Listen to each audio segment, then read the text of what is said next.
Hello everyone, welcome to biology lecture. Myself Somnath Palicha here. Today we are going to start with our new chapter that is called as a mineral nutrition class 11 NCERT.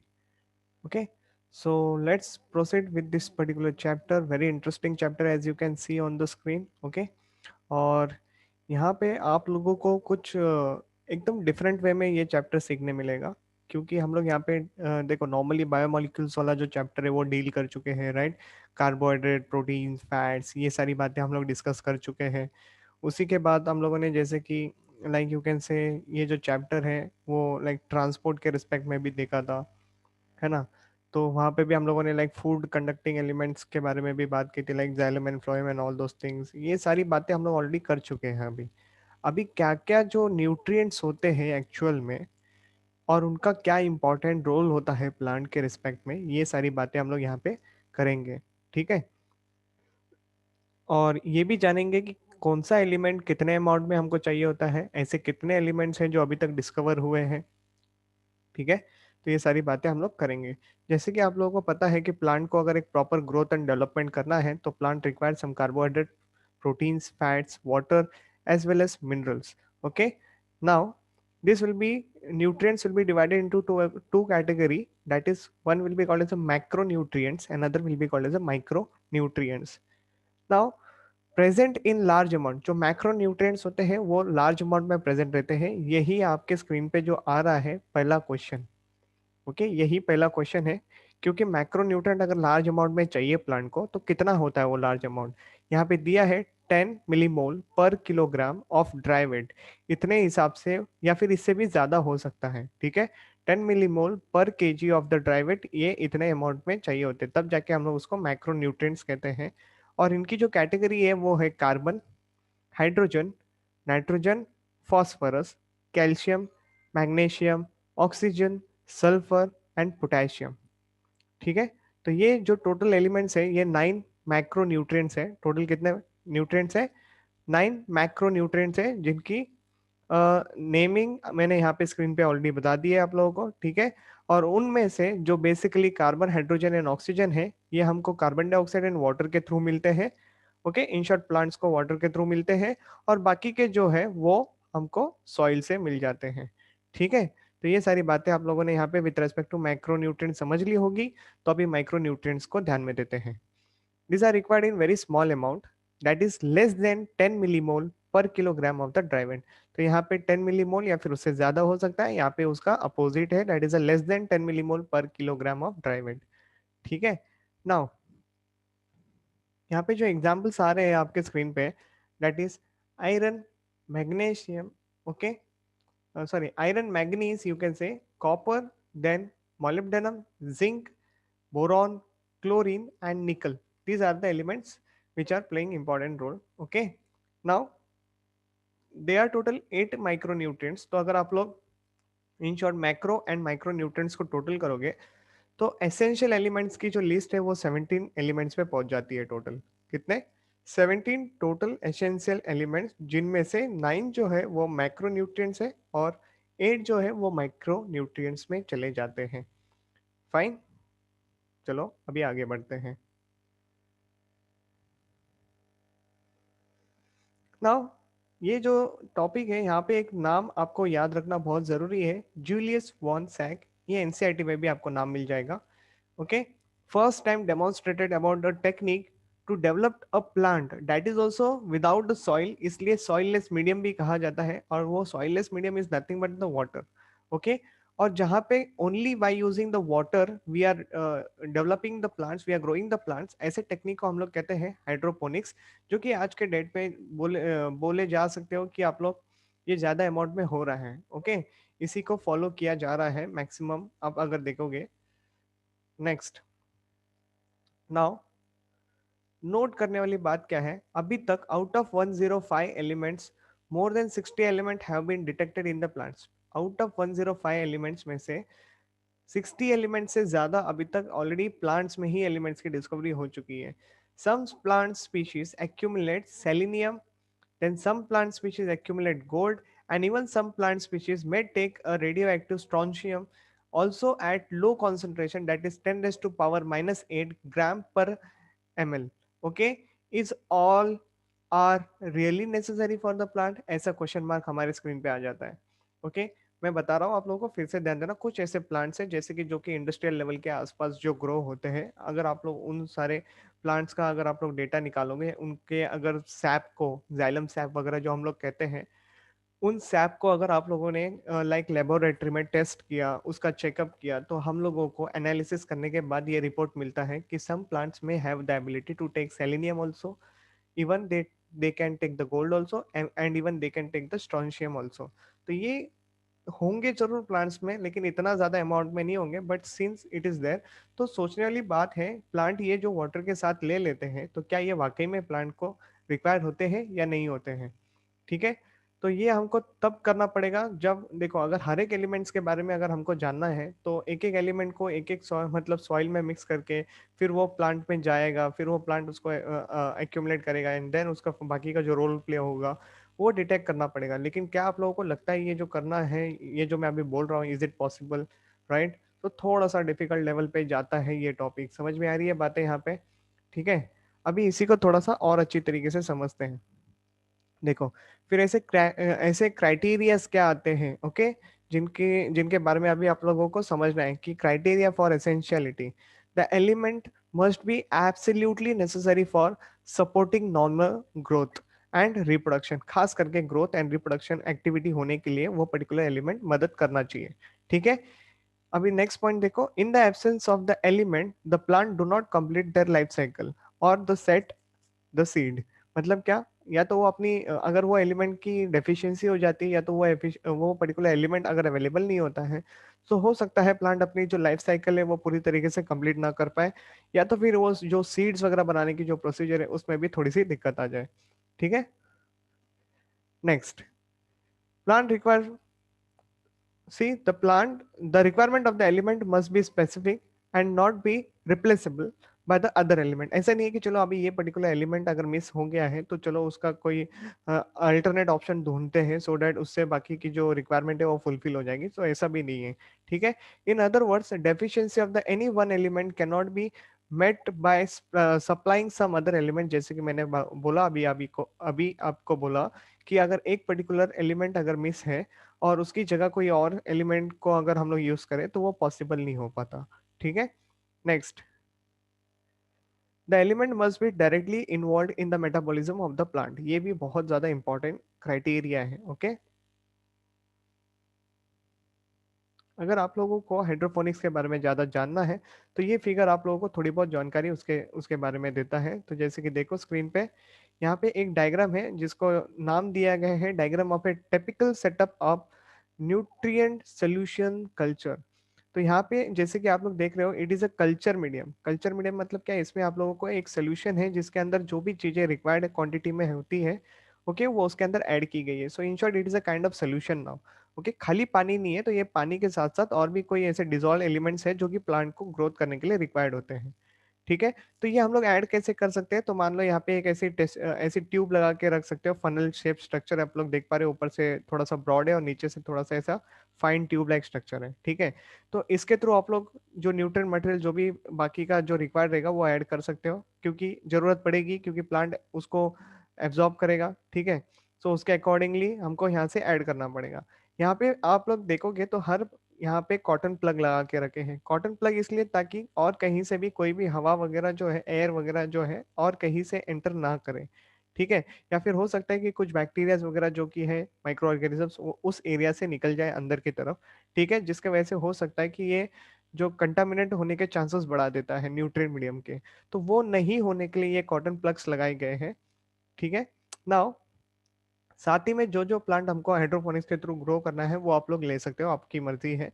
और आपको लगेगा एक ऐसा बड़ा सा tube like structure जो कि आपको इसको लेबल करना है एज अ एरेटिंग ट्यूब। एरेटिंग ट्यूब का मतलब थोड़ा सा जो गैसीय एक्सचेंज की पॉसिबिलिटी जो होती है वो हो सके। ठीक है, गैसीय एक्सचेंज वो मैं जो ट्रांसपिरेशन की बात कर रहा हूँ उसकी नहीं बात कर रहा हूँ यहाँ पे। अदर देन दिस से सॉइल में भी हमको ऐसे सॉइल की जरूरत होती है जो कि लूज टाइप की सॉइल हो, राइट, एरेटेड सॉइल हो। ठीक है, ताकि सॉइल में भी थोड़ी बहुत एयर होना जरूरी होता है, तो वो जो पॉसिबिलिटी होती है यहाँ पे कल्चर मीडियम में, वो हम लोग यहाँ के ये ट्यूब के थ्रू पूरा कर सकते हैं। Finally what we are doing, actually we are providing all the essential things for the plant, and that particular plant can be kept in the particular light region, okay, और फिर ये grow कर जाएगा, ठीक है। So this is how the setup can be look like. लेकिन अगर आपको ज़्यादा अमाउंट में प्लांट कल्चर करना है तो ये एक तरीका भी है जो कि आपके स्क्रीन पे आ रहा है, ओके। एक ही बड़ा सा पाइप आप लोग यहाँ पे देख पा रहे रहेंगे, ठीक है। यहाँ पे एक पंपिंग सिस्टम है और न्यूट्रिएंट सोल्यूशन है, ठीक है। ये जो न्यूट्रिएंट सोल्यूशन है ये आप लोग बोल सकते हो इसके थ्रू पाइप्स के अंदर जाता है, ठीक है। नाउ पाइप्स के अंदर जाएगा तो सही सही बात है, तुमको समझ में आ गया रहेगा कि plant can take the nutrients and all those things and it can be grown very easily, क्योंकि देखो कम स्पेस में ज्यादा प्लांट्स में ग्रो कर सकता हूँ, वो भी बिना सॉइल के। पहली बात तो ये बहुत इंपॉर्टेंट है, ठीक है।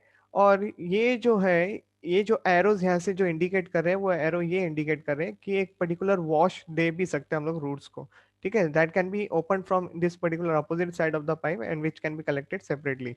तो इस तरीके से भी ये प्रोसीजर है so that everything should be maintain very proper way, okay. यहाँ पे थोड़ी सी केयर करने की जरूरत पड़ती है लेकिन things will be done in very large amount also, okay. ये भी एक प्लस पॉइंट है यहाँ पे। तो जैसे कि अभी देखो यहाँ पे hydroponics plant production, plants are grown in a tube or through a placed on a slight inclined position, okay। A pump circulates a nutrient solution from the reservoir to the elevated end of the tube. The solution flows down the tube and returns to the reservoir due to gravity, okay। मतलब ये थोड़ा सा inclined position पे भी है। अगर यहाँ पे से सोल्यूशन हम लोग उसको पंप करेंगे अंदर की तरफ पाइप की तरफ तो again it will be coming out from the other side, okay. ये कहने का मतलब है उसका। Inset shows a plant whose roots are continuously bathed in aerated nutrient solution. The arrows indicates the direction of the flows। तो मैंने जैसे कि कहा आपको ये जो डायरेक्शन यहाँ पे आप लोग देख पा रहे हो ये वही बताता है कि कौन सा डायरेक्शन में चीजें मूव कर रही है, ठीक है। So this is done with the explanation, let's move ahead with the chapter. तो अभी हमको चैप्टर को थोड़ा सा और डिटेल में समझना है। तो एसेंशियल एलिमेंट्स के जो ग्रुप्स हैं वो टोटल 4 कैटेगरीज आते हैं। एक होता है स्ट्रक्चरल एलिमेंट, दूसरा होता है कंपोनेंट ऑफ एनर्जी कंपाउंड, दूसरा होता है activator and inhibitor of the enzymes and maintains osmotic potential. आधे से ज्यादा चीजें हम लोग ऑलरेडी कवर कर चुके हैं चैप्टर्स में, ठीक है। आप लोगों ने अगर मेरे जो फोटोसिंथेसिस एंड यू कैन से रेस्पिरेशन के ट्रांसपोर्ट के अगर वीडियोस नहीं देखे हैं तो please go and study that lectures first, तब आप इस चैप्टर के साथ काफी अच्छा बॉन्डिंग बना पाओगे, ठीक है। So next try to see over your structural element. जैसे कि हमको पता है carbon, hydrogen, oxygen, nitrogen, this are all structural elements बनाने के लिए मदद करते हैं, okay. Next component of the energy compounds में एग्जांपल आता है मैग्नीशियम इन क्लोरोफिल। तो क्लोरोफिल जो है वो फोटोसिंथेसिस करने में मदद करता है। मैंने क्लोरोफिल का स्ट्रक्चर जो है वो ऑलरेडी फोटोसिंथेसिस वाले चैप्टर में ऑलरेडी पिगमेंट सिस्टम में एक्सप्लेन कर दिया है, ठीक है। So you can just go and have a look over there, क्योंकि हम लोग बात करते हैं वहाँ पे magnesium which is present in the centre, है ना। तो सेंटर में क्लोरोफिल के मैग्नीशियम जो है वो प्रेजेंट रहता है and phosphorus and nitrogen in ATP. So ATP बनाने के लिए हमको तो फास्फोरस वगैरह चाहिए ही चाहिए, साथ में नाइट्रोजन भी चाहिए होते हैं। तो ये सारी बातें, नाइट्रोजन यहाँ पे नाइट्रोजनस सोर्स होते हैं, जैसे कि एडेनाइन यहाँ पे रखा हुआ है, एडिनोसाइन ट्राइफॉस्फेट्स एंड ऑल, है ना। तो उसके अकॉर्डिंगली ये बाकी के, ये तो जस्ट काइंड ऑफ एग्जाम्पल है so that you will understand this heading component of energy compounds, ठीक है। नेक्स्ट एक्टिवेटर और इनहिबिटर ऑफ द एंजाइम्स। आप लोगों को पता है एंजाइम्स को काम करने के लिए कुछ चीजों को एक्टिवेट करने की जरूरत होती है, जैसे कि हम लोग ऑलरेडी बायोमोलिक्यूल्स में इस पर्टिकुलर पार्ट को डील कर चुके हैं, ठीक है। तो जैसे कि यहाँ पे एग्जांपल आप लोग देख रहे हो, magnesium ion as an activator of rubisco enzyme, okay. Next PEPCO enzyme and zinc ion जो है ये अल्कोहल डिहाइड्रोजिनेस मॉलिब्डेनम जो है वो एक्टिवेटर का काम करता है नाइट्रोजनेस के लिए। तो यहाँ पे मैंने 3 कैटेगरी रखी है, ये कैटेगरी नंबर 1, ओके। यहाँ पे ये जो जिंक के रिस्पेक्ट में ये category number 2 and you can से मैग्नीशियम के रिस्पेक्ट में यहाँ पे रूबिस्को एंड द पेप्को जो एंजाइम्स रखे हैं, ये मैंने आपके स्क्रीन पे 3 कैटेगरी बताई है। So magnesium, zinc and molybdenum act as a enzyme activators, okay. तो ये भी आप लोगों को ध्यान में रखना है। इसी के साथ हम लोगों ने लाइक 10 स्टेप रिएक्शन देखे थे ग्लाइकोलिसिस के, वहां पे भी मैग्नीशियम वगैरह आयंस के बारे में बात की थी, जिंक के बारे में बात की थी, ठीक है। तो ये सारी बातें आपको ध्यान में रखना बहुत जरूरी है। इन शॉर्ट सारे टॉपिक जो है वो आपस में कनेक्टेड है प्लांट फिजियोलॉजी के।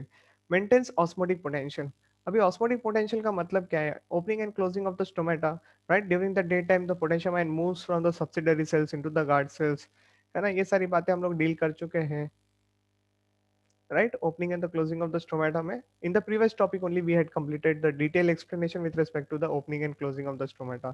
तो एक बार वो देखो, आपको सारी बातें एकदम से क्लियर हो जाएंगी, ठीक है? अभी बढ़ते हैं आगे।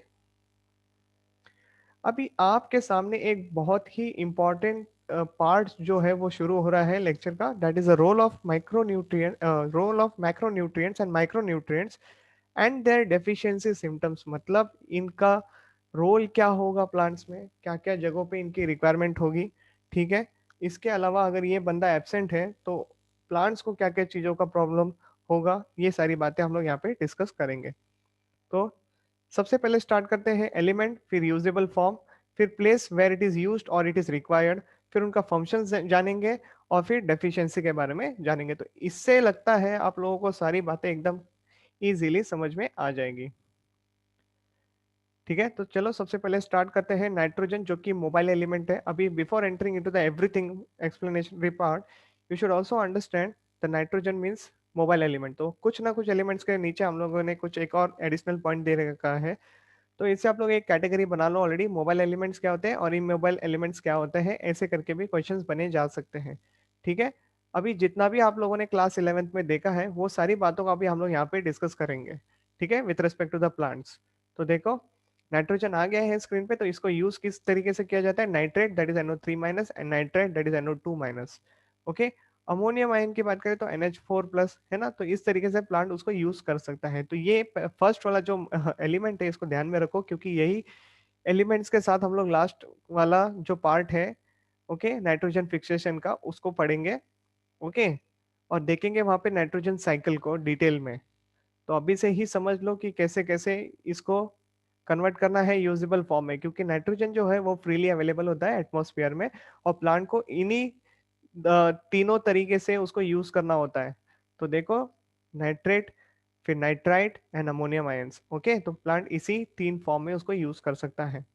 चलो बढ़ते हैं आगे। All parts of the plant में उसकी नाइट्रोजन की जरूरत होती है। दूसरी बात मेरिस्टेमेटिक टिश्यूज में, फिर मेटाबॉलिकली एक्टिव टिश्यूज में भी उनकी जरूरत होती है, मेटाबॉलिकली एक्टिव सेल्स में भी जरूरत होती है। Coming to the next part, function क्या करता है? So very important part of the constituents of the proteins, you can say. समझ में आ रही है बात? प्रोटीन के लिए भी हमको पता है अमीनो एसिड जो ग्रुप्स होते हैं उसमें ये प्रेजेंट होते हैं, ठीक है? नाइट्रोजन प्रेजेंट होता है। इसके अलावा न्यूक्लिक एसिड, अमीनो एसिड, जैसे कि अभी मैंने बोला क्लोरोफिल, ओके, नाइट्रोजन होते हैं, मैग्नीशियम मैंने अभी जस्ट एक बार ऑलरेडी आपको बता दिया है। दूसरी बात, आप लोगों को मैंने बोला कि फोटोसिंथेसिस में पिगमेंट सिस्टम पढ़ो, वहाँ पे क्लोरोफिल का पिगमेंट सिस्टम जो है वो पढ़ो, उसको उसमें मैंने क्लोरोफिल का स्ट्रक्चर कैसे एक्सप्लेन किया है, वो सारी बातें की है, ठीक है? Present in the hormones, then coenzymes and ATPs, ये पर्पस के लिए भी हमको नाइट्रोजन बहुत मदद करते हैं, ठीक है? अगर इनकी कमी हो जाएगी नाइट्रोजन की, तो प्लांट को क्या क्या सिम्टम्स देखने मिलेंगे प्लांट में? जैसे कि देखो स्टंटेड ग्रोथ हो जाएगी, ग्रोथ थोड़ी बहुत रुक जाएगी, chlorosis in the older leaves. तो ये आपको ध्यान में रखना है कि क्लोरोसिस जो हो रहा है, क्लोरोसिस का मतलब जो है वो पिगमेंट्स का कम हो जाना, प्लांट के लीव्स येलो हो जाना, ओके, और उसके बाद डेड हो जाना। तो ये सारी बातें आपको देखने मिलेगी। अगर क्लोरोसिस हो रहा है दैट मीन्स प्लांट का फोटोसिंथेटिक रेट जो है वो कम होते जा रहा है, ठीक है? फोटोसिंथेसिस की एबिलिटी जो है वो रिड्यूस होते जा रही है। उसके अलावा प्लांट जो है फ्लावरिंग नहीं करेंगे, decrease in protein synthesis as well, and small amount of the fruit size will be there, okay? तो size of the fruit will be getting smaller and smaller. तो ये सारी बातें हैं जो आपको बताती है कि yes there is a requirement of the nitrogen in the plants. Now we are entering into the second part, that is the phosphorus, second element. It is a mobile element. It is found in the soil as organic as well as inorganic form, okay? That is a H2PO4 minus या फिर HPO4 2 minus के form में मिलते हैं, ठीक है? Young meristematic tissues में आपको देखने मिलेगा, present in the plasma membrane, important constituent of the nucleic acid, coenzymes के जैसे भी एक्ट करते हैं, एटीपी रिक्वायर में भी मदद करेंगे, फॉस्फोराइलेशन में मतलब एटीपी बनाने में वगैरह वगैरह, ठीक है? इसके अलावा required in the energy metabolism, ठीक है? ATP required in the phosphorylation, ये जो सारी बातें हैं ये ऑलरेडी हम लोग फोटोसिंथेसिस एंड रेस्पिरेशन वाले चैप्टर में डील कर चुके हैं। So please go and visit that lectures, okay? इतना ही नहीं, हम लोगों ने इसके बारे में थोड़ी बहुत cell the unit of life में भी बात की थी। Coming to the next part, loss of older leaves, okay, then dull green colouration will be seen in the older leaves, anthocyanin pigment formation वो जो है वो देखने मिलेगा। उसके बाद नेक्रोसिस होगा। नेक्रोसिस का मतलब क्या है? Dead of the tissues. Okay, accumulation of carbohydrate in soybean, ये आपको देखने मिलेगा। खास करके ग्लाइसिन जो है वो मैक्सिमम आपको देखने मिलेगा। ओके, तो ये सारी बातें यहाँ से कवर हो गई। Coming to the next part, that is a element. Potassium आ रहा है आपके स्क्रीन पे। Yes, it is a mobile element. Okay, usable form जो है वो K प्लस होता है। और आपको पता है कि इनका यूज कहाँ होता है, जैसे कि खास करके meristematic tissue and the bud region में इसको यूज किया जाता है। और फंक्शंस के बारे में बात करें तो देखो, maintains anion and cation balance, जैसे कि opening and closing of the stomata में ये बात डिस्कस हुई थी। ओके, टर्जिडिटी आ चुका है स्क्रीन पे। टर्जिडिटी हुआ मतलब गार्ड सेल्स में, तो that means guard cells are going to open and the stomata will be going to open. ठीक है, ये सारी बातें हैं। प्रोटीन सिंथेसिस करना भी it's a very important process. Coming to the next, अगर पोटेशियम एब्सेंट रहेगा तो क्या हो जाएगा? क्लोरोसिस यानी लॉस ऑफ क्लोरोफिल, नेक्रोसिस यानी dead tissues of tip and the margin of the old leaves. जो खास करके ओल्ड लीव्स का मतलब यहाँ पे मैच्योर लीव्स होते हैं, उनके टिप जो है वो ब्राउन कलर होने लगेंगे, उनके मार्जिन जो है वो फोल्ड होने लगेंगे। ठीक है, नेक्स्ट, कैल्शियम इमोबाइल एलिमेंट्स हैं। Okay, calcium directly move on नहीं कर सकते, तो कैल्शियम आयन के फॉर्म में हम लोग लाइक प्लांट्स एब्जॉर्ब कर लेते हैं। मेरिस्टेमेटिक एंड डिफरेंशिएटिक सेल्स में इनकी जरूरत होती है। दूसरी बात, मिडिल लैमेला, जो आप लोगों को मैंने already cell the unit of life में पढ़ा दिया है in the cell wall explanation, right. Next, mitotic spindle fibre formation में भी कैल्शियम की जरूरत होती है। अगर डेफिशिएंसी हो जाएगी तो देखो क्या क्या सिम्टम्स दिखाएंगे प्लांट्स। इनकम्प्लीट हो जाएगा सेल डिवीजन, क्योंकि देखो माइटोटिक स्पिंडल फॉर्मेशन में मदद कर रहा है, that means it is related to the cell division. Wither tip diseases, that is a leaf tip will get hooked like structure, multinucleate condition can be seen, symptoms will be seen in the younger leaf first। तो सबसे पहले हमको younger leaf में effect देखने मिलेगा। Okay, so let's move ahead with the further explanation. आपके सामने fifth number पे आ रहा है magnesium. Again it is a mobile element. उसका यूजेबल फॉर्म जो होता है Mg2+ ion. Okay, differentiating tissues में इसकी ज्यादा रिक्वायरमेंट होती है। क्लोरोफिल सिंथेसिस में मदद करता है। जैसे कि ये पॉइंट अभी बार बार रिपीट हो चुका है, तो मुझे लगता है अभी आपके माइंड में ये फिक्स हो गया है। ठीक है, activator of the enzymes in the respiration and photosynthesis में, क्योंकि क्लोरोफिल की बात आ रही है तो रेस्पिरेशन एंड फोटोसिंथेसिस पार्ट तो आएगा ही यहाँ पे। उसके अलावा डीएनए आरएनए सिंथेसिस में भी मदद करता है। स्ट्रक्चर ऑफ राइबोसोम असेंबली, मैंने आप लोगों को cell the unit of life में राइबोसोम फॉर्मेशन बताया है। ओके, तो जब प्रोटीन सिंथेसिस की बात आती है तभी जो लार्जर सब यूनिट एंड द स्मॉलर सब यूनिट जो रहते हैं वो आपस में आके कनेक्ट होते हैं। In between their is a mRNA also. सही बात है। तो ये राइबोसोम के जो लार्जर एंड द स्मॉलर सब यूनिट होते हैं वो आके एक दूसरे से अटैच होते हैं, तभी इसका जो कॉन्सेंट्रेशन है वो 0.001 मोलर का चाहिए होता है, राइट। सो 0.001 मोलर कॉन्सेंट्रेशन के हिसाब से मैग्नीशियम आयन आते हैं और वो असेंबली करवा के देते हैं राइबोसोम के स्मॉलर एंड द लार्जर सब यूनिट की। ठीक है, और अगर ये कम हो जाएगा तो chlorosis and necrosis of the older parts will be seen. चलो, एलिमेंट नंबर 6 के बारे में बात करते हैं। Sulphur, that is a mobile element. SO4 2- दैट इज अ sulphate ion. Okay, protein synthesis tissues में इनकी रिक्वायरमेंट होती है। Present in the amino acid cysteine and methionine. तो आप लोगों के पास total there are 20 amino acids होते हैं। ओके, जो ऑलरेडी लिस्ट में प्रोवाइड कर चुका हूँ बायोमोलिक्यूल्स वाले चैप्टर में। नाउ, बायोमोलिक्यूल वाले चैप्टर में जो 20 अमीनो एसिड्स की लिस्ट दी है उसमें से सिस्टाइन एंड मिथियोनाइन जो है वो सल्फर कंटेनिंग अमीनो एसिड्स है। तो ये आप लोगों को अभी से ही ध्यान में रखना है, यहाँ पे नीट के क्वेश्चंस बनेंगे। ठीक है, नेक्स्ट, एंजाइम में भी मदद करते ही है vitamin like thiamine, biotin, coenzyme A. Okay, and ferredoxin. तो ये जो सारी बातें हैं विद रिस्पेक्ट टू विटामिन, इनमें भी सल्फर होता है। स्टंटेड ग्रोथ हो जाएगी अगर नहीं मिलेगा तो chlorosis in the older leaves will be scene. Fine, next, iron के बारे में बात करते हैं। Again it is a immobile element. ये एब्जॉर्ब किया जाते हैं in the form of ferric ions, that is Fe3+। Okay, metabolically active region में इनकी रिक्वायरमेंट होती है। Constituents of the protein in ETC हम लोगों ने देखा है, इलेक्ट्रॉन ट्रांसपोर्ट चेन। वहां पे हम लोगों ने साइटोक्रोम कॉम्प्लेक्सेस देखे थे, फेराडॉक्सिन देखा था। ठीक है, जिनके थ्रू इलेक्ट्रॉन जो है वो आगे के डायरेक्शन में मूव ऑन कर रहे थे।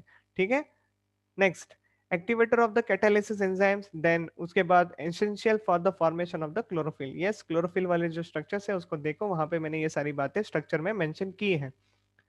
डेफिशिएंसी सिम्टम के बारे में बात करें तो एक्टिव प्रोसेस जो है वो स्लो डाउन हो जाएंगे। Chlorosis in the younger leaves, mature leaves, unaffected, okay. Younger leaves आपको उनमें क्लोरोसिस देखने मिलेगा, लेकिन जो मैच्योर हुए वाले लीव्स होते हैं उनमें इतना ज्यादा फर्क नहीं दिखेगा, ओके। इलेक्ट्रॉन ट्रांसपोर्ट सिस्टम जो है वो इफेक्ट कर जाएगा। अगर इलेक्ट्रॉन ट्रांसपोर्ट सिस्टम इफेक्ट कर जाएगा तो एटीपी बनाना मुश्किल हो जाएगा, ठीक है। नेक्स्ट, मैंगनीज जो कि मोबाइल एलिमेंट है, उसका usable form Mn2+, photosynthetically active tissues में इसकी जरूरत होती है, okay. Active enzymes in the photosynthesis में इनकी रिक्वायरमेंट होती है, required for the photolysis of water, activator of nitrogen reductase, okay. ये आपको जरूर ध्यान में रखना है। मैंगनीज जो है ये एक्टिवेटर ऑफ नाइट्रोजन रिडक्टेस के लिए मदद करता है, activates enzymes of the Krebs cycle synthesis of the chlorophyll. तो क्रेब्स साइकिल आप लोग मैंने जो पढ़ाया है वो देखो, उसमें ये सारी बातें आपको साइकिल में खुद ब खुद दिख जाएगी, ओके। आपका सारा आंसर वहां से भी क्लियर हो सकता है। तो इन शॉर्ट इससे एक बात तो क्लियर हो जाती है कि आप लोगों को जितने चैप्टर्स जो सर ने पढ़ा चुके हैं, जो सीक्वेंस चल रहा है, वो सारे सीक्वेंस को डिटेल में पढ़ लो, क्योंकि सारा प्लांट फिजियोलॉजी आपस में कनेक्टेड है, ओके। ऐसे नहीं तो वैसे आप लोगों को चीजें समझ में आनी ही है, okay. Grey spot diseases in the oats chlorophyll sorry chloroplast are devoid of the chlorophyll, मतलब एब्सेंस ऑफ द क्लोरोफिल हो जाएगा, and reduce photosynthesis and the stunted growth will be seen, okay। coming to the next part, element number 9 के बारे में बात करते हैं। now see, that is a zinc, it is a mobile element, Zn2+ के form में लिया जाता है, place where it is required, so metabolically active cells। Function जो है, activate carboxylase, act as a precursor of auxin, tryptophan synthesis में मदद करता है, activator of carbonic anhydrase, okay. Coming to the next part, deficiency symptoms के बारे में बात करें तो लिटिल लिप डिसीज कहा जाता है in deciduous plants, short internodes will be seen, necrosis will be seen, stunted growth will be seen, so these are the parts you can symptoms you can able to understand over here। Copper के बारे में बात करते हैं, it is a immobile element, cupric ions जो कि Cu2+ and all tissues में इसकी रिक्वायरमेंट होती है, associated with the enzymes involved in the redox reaction synthesis of the ascorbic acids, okay. अगर ये ना मिले तो क्या हो जाएगा, तो जेंथेमा कहलाता है, that is the secretion of the gum on the bark region, okay. तो आउटर साइड से आपको ये दिखने मिलेगा। Decrease the CO2 concentration, absorption, chlorosis, necrosis, ये सारी प्रोसेसेस जो है वो दिक्कत में आ जाएगी। Absorption, then chlorosis and necrosis, ये सारी प्रोसीजर आपको देखने मिलेगी, मतलब क्या प्लांट ऑलरेडी प्रॉब्लमेटिक कंडीशन में आ चुके हैं, ठीक है। स्ट्रेस कंडीशन बोला जा सकता है। बोरॉन इमोबाइल एलिमेंट है, BO3 3- and the BO4 O2-, तो ये भी आप लोगों को एक्चुअली ये जो पार्ट है वो याद रखना जरूरी हो जाता है, क्योंकि ऐसे पूछा जाता है कि this particular element can be absorbed in which particular form, okay. तो ये आपको ध्यान में रखनी जरूरी है। नेक्स्ट, डिफरेंशिएटिंग टिश्यूज में इसकी रिक्वायरमेंट होती है, required for the uptake and utilisation of calcium, तो मतलब कैल्शियम को अपटेक करना है, ओके, तो मुझे बोरॉन चाहिए। समझ में आई बात, बोरॉन मुझे चाहिए अगर मुझे कैल्शियम का अपटेक करना है। Then membrane function, pollen germination, cell elongation, cell differentiation, carbohydrate translocation, ये सारी बातों के लिए भी हमको बोरॉन की जरूरत पड़ती है, ओके। अगर ये ना मिले तो ब्राउन हार्ट डिसीज देखने मिलेगा, that is heart root diseases of the beet root, okay. Premature leaf and the fruit fall will be seen, मतलब बिना मैच्योर हुए ही leaf and fruits will be started falling down, leaf will be started curling from the edges, and this is a kind of disease you can see in the plant, okay. Coming to the next element, that is the mobile element, okay, that is a molybdenum, usable form जो है MoO2 2-, okay. यहाँ पे place where it is required तो इतना खास दिया नहीं है, लेकिन इसके जो फंक्शन है, that is a component of the nitrogenous and the nitrate reductase. उसके अलावा मॉड्यूल सॉरी नोड्यूल फॉर्मेशन में मदद करेगा, अभी हम लोग इसके बारे में बात करेंगे ही, जैसे नाइट्रोजन साइकिल आएगा वहां पे हम लोग इसके बारे में मोलिब्डेनम के बारे में बात करेंगे, तो ध्यान में रखने वाली बात जरूर है ये, okay. Then amino acid accumulation, ascorbic acid metabolism, ये सारी बातों के लिए चाहिए होता है। अगर नहीं मिलेंगे तो yellow spot disease of the citrus will be seen, okay. Citrus fruits में ये आप लोगों को येलो येलो स्पॉट्स आपको देखने मिलेंगे। Whip tail disease in the cabbage and the die back of the shoots, curling of the leaves will be seen, okay. So these are the very very important zone of the molybdenum, जहां पे आप लोगों को question बनने के chances आते हैं।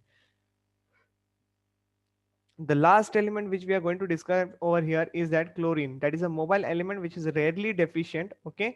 जिनकी डेफिशिएंसी जो है वो बहुत रेयरली देखी जाती है, खास करके जो एब्जॉर्बल फॉर्म है, that is a chlorine, active tissues में इसकी रिक्वायरमेंट होती है, helps in the maintaining of the solute concentration with the sodium and the potassium ion. तो ये बात मैंने भी opening and closing of the stomata के समय बात की है, okay, with respect to the chlorine. दूसरी बात, essential for the water splitting, reaction in the photosynthesis, that is the photolysis of the water, helps in the loss of electrons from the P680। तो P680 जिससे electron loss होता है हम लोगों ने देखा था in the non cyclic photophosphorylation, तो ये उनमें भी मदद करता है क्लोरीन आयन। ठीक है, wilting of the leaves, decrease photosynthesis and the necrosis will be the symptoms seen over here. Okay, तो यहाँ पे हम लोगों ने टोटल 13 एलिमेंट्स के बारे में डिस्क्राइब किया है। ठीक है, इसके अलावा अगर मैं बात करूं यहाँ पे, तो एक क्विक काइंड ऑफ रिवीजन भी बोल सकते हो इसको। ठीक है, इसको समझ लेते हैं। यहाँ पे एक इंपॉर्टेंट टर्म आ रहा है आपके स्क्रीन पे, that is called as a critical concentration. अभी ये भी बात आपको समझना है।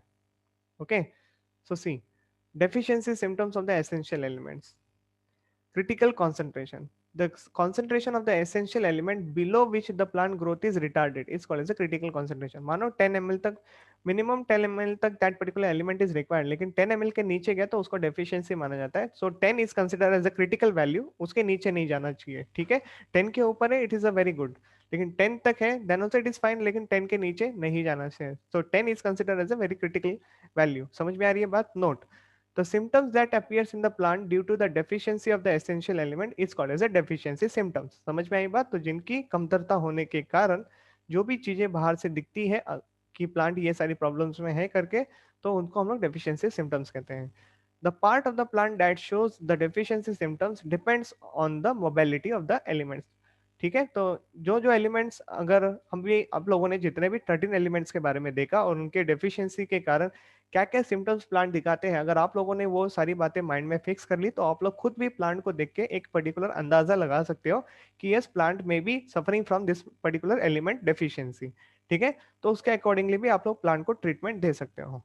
Coming to the next category, that is a mobile element and immobile element, जो हम लोगों ने अभी डिस्क्राइब किया। तो मोबाइल एलिमेंट की लिस्ट मैंने यहाँ पे बना के दी है, तो टेंशन लेने की जरूरत नहीं है आप लोगों को। ठीक है, तो ये ही लिस्ट को याद कर लो, that is enough for you. जैसे कि nitrogen, phosphorus, potassium, magnesium, sulphur, manganese, zinc, molybdenum and the chlorine are the mobile elements, whereas calcium, iron, copper and boron will be coming under immobile elements. तो आप लोग अगर ये 4 elements याद कर लोगे, तो बाकी के एलिमेंट जो है आप लोग आराम से मोबाइल एलिमेंट में डाल सकते हो। ठीक है, इस तरीके से भी आप लोग इसको यूज कर सकते हो पढ़ने का तरीका। Translocated to the younger parts from the older parts, तो ये भी ध्यान में रखो कि ये जो मोबाइल एलिमेंट्स है वो कैसे जाते हैं यंगर पार्ट से होते हुए older part. See, translocated to the younger part from the older part, तो सबसे पहला जो चीजें हैं जैसे कि नाइट्रोजन, फास्फोरस, पोटेशियम, ये सारी बातें जो है वो ओल्डर पार्ट में पहले जाएगी और फिर ओल्डर पार्ट से होते हुए ये यंगर पार्ट्स में उसको ट्रांसफर किया जाएगा। ठीक है, तो जैसे कि आप लोग देख रहे हो स्क्रीन पे कि ओल्डर पार्ट में ही प्रॉब्लम, ओल्डर पार्ट में ही सबसे पहला चीजों को भेजा जाता है, तो डेफिशिएंसी भी आपको ओल्डर पार्ट में ही देखने मिलेगी सबसे पहले। समझ में आई बात? मतलब plant will be started showing symptoms in the older parts itself. Okay, ठीक इसका अपोजिट करोगे, इमोबाइल एलिमेंट्स में cannot be translocated as they are the components of the structures. ठीक है, तो calcium is for the middle lamella, ये तो example हम लोगों ने देखा। If there is a deficiency of this particular element in the soil, the symptoms may be appear younger parts first। तो मतलब अगर यंगर पार्ट में ही सबसे पहला प्रॉब्लम आएगा। ठीक है, तो ये आप लोगों को इस तरीके से इसको ध्यान में रखना है मोबाइल एंड इमोबाइल को लेकर। Yes, it is a very important zone, यहाँ पे क्वेश्चंस आते ही आते हैं एग्जाम में। ठीक है, बाकी की बातें जो है यहाँ पे important terms to remember over here, तो ये जो पार्ट है हमारा ये हम लोग नेक्स्ट पार्ट से चालू करेंगे। ठीक है, तो till here I think you need to go and study your NCERT text book, that is enough for you for the today's lecture. मिलेंगे आपको नेक्स्ट लेक्चर से जहाँ पे हमारा ये जो चैप्टर है वो खत्म हो जाएगा। ठीक है, so we will be stopping over here, take care.